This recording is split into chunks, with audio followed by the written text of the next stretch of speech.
So, good morning, sir. Good morning, everyone. So, today, I will be discussing kung why or ngano nga ang legal medicine kay kasagaran na focus gid siya sa physical evidence o ngano nga dako kayo siya og papel or kaning importante kasi sa criminal investigation o sa justice system. So, ang legal medicine mo na siya ang kaning pag-apply o paggamit sa medical knowledge aron masulbad ang mga legal nga problema. No, kung naay krimen kibali nga mahitabo, ang mga investigator o mga forensic experts mangita dahil na sila og mga timaan nga makapakita og unsa gyud ang nahitabo, kinsa ang biktima unya and why it was committed. So mao ni reason nganong importante kay ang physical evidence. So from the word physical evidence, physical evidence na refers na siya sa kaning any material objects that can be examined scientifically, like for example kanang dugo, mga buhok, mga fingerprints, armas waka or mga weapons, mga kutsilyo ngana siya nya. Also ang samad, body fluids nya, ang mga tissue samples o kanang bisan ang mga sinina nga gisulob nya. The reason why nga ang legal medicine nag-focus siya heavily on physical evidence kay tungod mao ni ang maghatag og kaning kuan bitaw kaning tinuod or kaning klaro og mga measurable nga information. So dili pareha sa mga testimonies o kanang gihatag nga mga statements which can be influenced by fear, bias o kaning confusion. Ang physical evidence is dili na siya bakakon or di baka kanang madala-dala ra nimo kuan-kuan.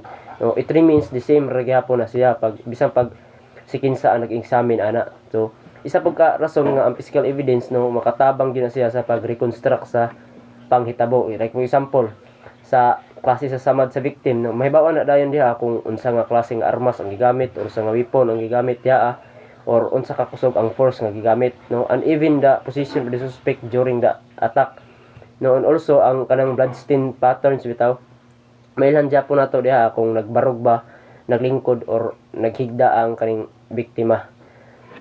So ang kaning legal medicine also focuses siya physical evidence kay tungod makahelp siya to establish facts sa korte, kay tungod ang judges or ang mga juries nagrely na sila sa solid scientific proof that can support or contradict testimonies.